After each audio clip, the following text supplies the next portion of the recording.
At eto na ang tambayan ng mga mahilig saan. MILF, MILF, My Intimate Love and Fantasies.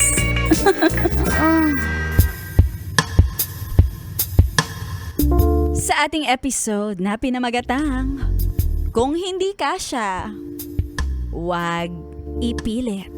Baka mamilipit sa sakit. May kwento ako. Lalaki ako. At magkakwarentahin na. Okay lang yan. 40 is the new sexy, ah. May ipon at may stable job na. Alam mo, ang kulang na lang ay asawa. Misis na lang pala eh. Yung karelasyon ko noon kasi nakipag-break sa akin. Dahil sa di niya daw nakikita na may plano ako para sa future. Yung ex ko na yon, atat na magpakasal. Sa ako, hindi naman sa ayaw pero hindi pa ako handa eh. Kaya, to cut the story short, naghiwalay kami. Binala ko pa nga makipagbalikan sa aking ex. Kaso nakita ko na masaya na siya sa iba. After 2 years, nabalitaan ko na may baby na sila.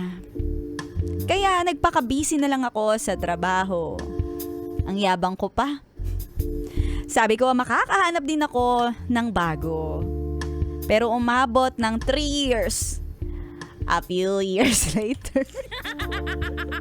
Hanggang ngayon, wala pa rin akong long-term girlfriend. Hindi naman ako nagmamadali, pero naisipan ko na ngayon, mabuti nang maging handa. Ang ginawa ko ay bumili na ako ng engagement ring para sa magiging girlfriend ko. Hoy! May engagement ring, wala pang jowa. Kahit wala pa siya, at least ready ako. Mahirap na. Baka maulit yung nangyari noon at makipaghiwalay sa akin.